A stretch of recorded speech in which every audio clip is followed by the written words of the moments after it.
The possessive adjective. Oh. Javier, let's go. Okay. What is our possessive Tutor pa si adjective Joy. for she? Pupunta kami yung big dogs ni Javier. Magpapagupit kami. So, there is Hero. Very good, her. Oh. Ayun, oh. She is. Pakita mo yung ano mo before. Yan ang buhok ni Yeah, we Javier. can do that. At sana makapagpagupit tayo doon, Javier. Hey, gising lang. Okay. Come on. Oh, she. So, ako, pakita mo ako. And Sure her. ako. What is the of he? And, Yes, come on. What is the Nakita ng ano ko, possessive buko. adjective of he? Isang haba na ng ano ko. He. This. Ay, quiet. Nagtututor. This. Tutor si Joy, nagtututor. Toy. Okay. Sige. Yeah, Nagpa-vlog I na have kami ni just Javier. only Papagupit kami sa big dogs. Okay, ito ang look namin. Before look. Yan. Medyo masama pakiramdam nito si Javier. Naawa sa classmate niya. No. Grabe tong ano ko. Ang ano na. Sobrang haba na ng... Hindi na mahaba. Pero makapal na yung ano, buhok ko tsaka yung balbas-balbas ko. So sana makapagpagupit kami sa big dogs. Kasi doon sa big dogs, sobrang dami talaga nagpapagupit. So trending yung big dogs na yun, yung barbershop dito sa amin sa BF Resort. Malapit na po kami. Ayun, may parking kami. Yes, that's the big dogs. Ang daming nakapila. Daming nakapila. Hindi, okay lang yan.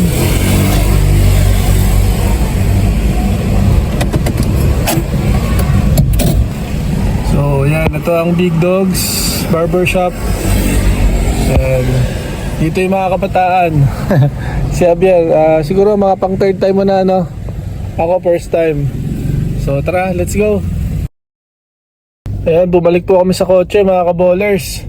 Kailangan pala naka-reserve ang booking sa pagpapagupit. So kaya ngayon ako na lang muna siguro kasi okay pa naman yung buhok ni Javier. So ako na lang muna kasi talagang doon ako sa lang 100 lang. 'Di ba? Dito medyo pricey pero sobrang galing talaga ng mga gumugupit daw dito. So yun, sayang hindi ako makakapagpagupit dito sa big dogs. Kailangan pa full na sila ngayon. Kailangan pa magpa-reserve. So anyway, lang naman ako. Baka pa semi-kalbo ko na lang to ulit or bahala na. Ayan, dito na lang kami kay Kuya Mark. Kuya Mark Barbershop. So dito ako madalas nagpapa-barbershop. Sabi ko kay Javier, mga ka-ballers, halika na. Dito na din siya magpagupit. Tingnan mo, mura lang dun sa kabila 250. Wag siya masanay na gano'n na maganda naman din dito. Okay din dito. Kaya mo rin ba kuya yung mga ginagawa ng mga iba? Yung yung sa mga bata, yung uso ngayon na magupit sa bata. Yung paid? Oo, yung mga paid. Ayun. Ito daw kuya, pa-paid mo ha. Ayan, si kuya bahala sa'yo.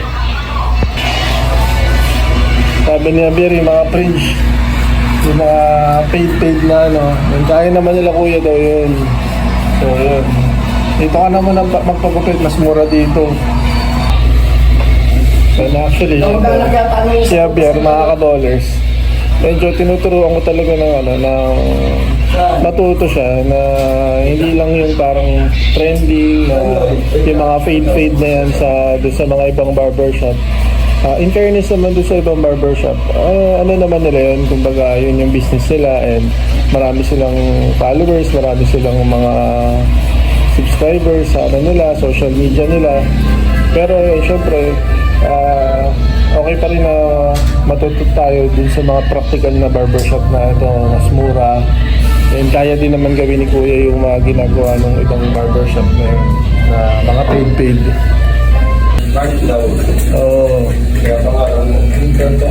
Ito talaga yung kasi si Kuya Joel, kaso wala si Kuya Joel. Ito yung anak niya. Joel lang titira dito kay Javier. Tignan mo, pag umapati yung buhok mo, ganun din Before look.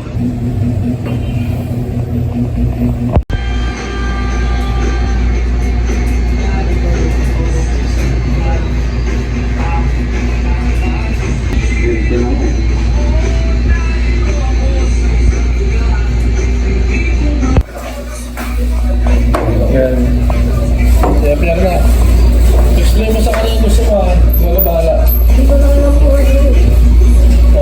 I-paint mo yung mga paint. Kaya din niya yun. Oo. Kaya rin nila yun. Kahit na anong barbershop, kaya rin nila yun. Yung mga paint ha. O, sige ko yan. Sige po.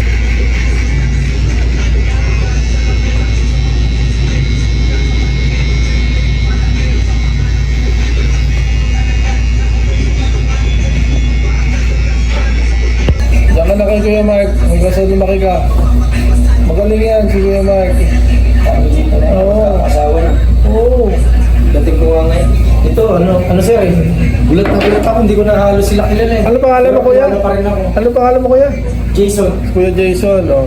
Parang kakumpare mo si Kuya Joel po. Oh. Diba?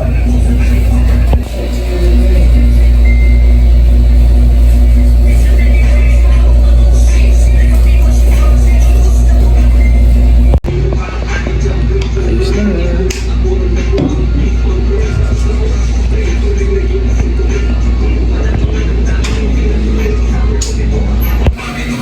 Sige Kuya, sino nagupit sa'yo, Mark? Mukhang ano din yung buhok mo eh. Oh. Parang paint din eh. Si ano?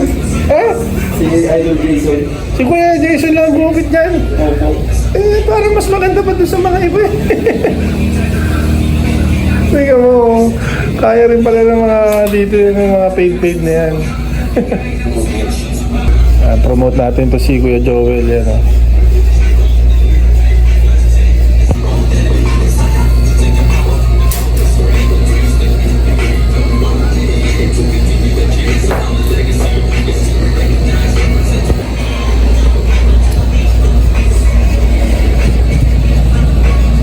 Minsan kung saan pa yung talagang murang barbershop, doon pa yung ano talaga. Mas magagaling pa, oh. Diba? Practical.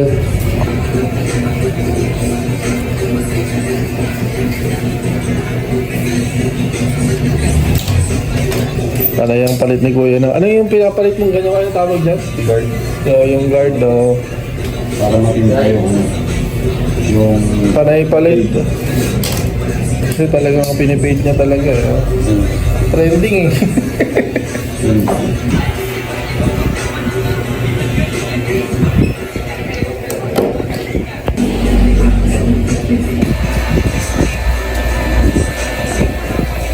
Ayan, wala na yung isang customer ni Kuya Jason. Ang bilis, quickie. Kasi ito si Javier, talagang pinahirapan mo si Mark. Oo. Kaya mo, dito na tayong kapagupay Javier. Oo. Break time to si Kuya. Yes. Sige pa. Mukhang mawawala yung sakit mo, Javier ha. Tinuog mo yun eh. Para okay na, gumaling na si Javier ha. Javier, kami sa pakiramdam mo. Okay lang? Okay lang, okay lang.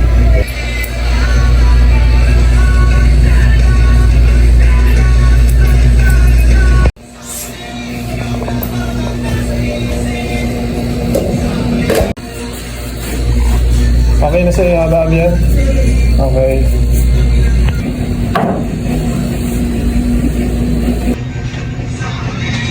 Okay, tapos na kami mga pagpagupit, mga kabolers.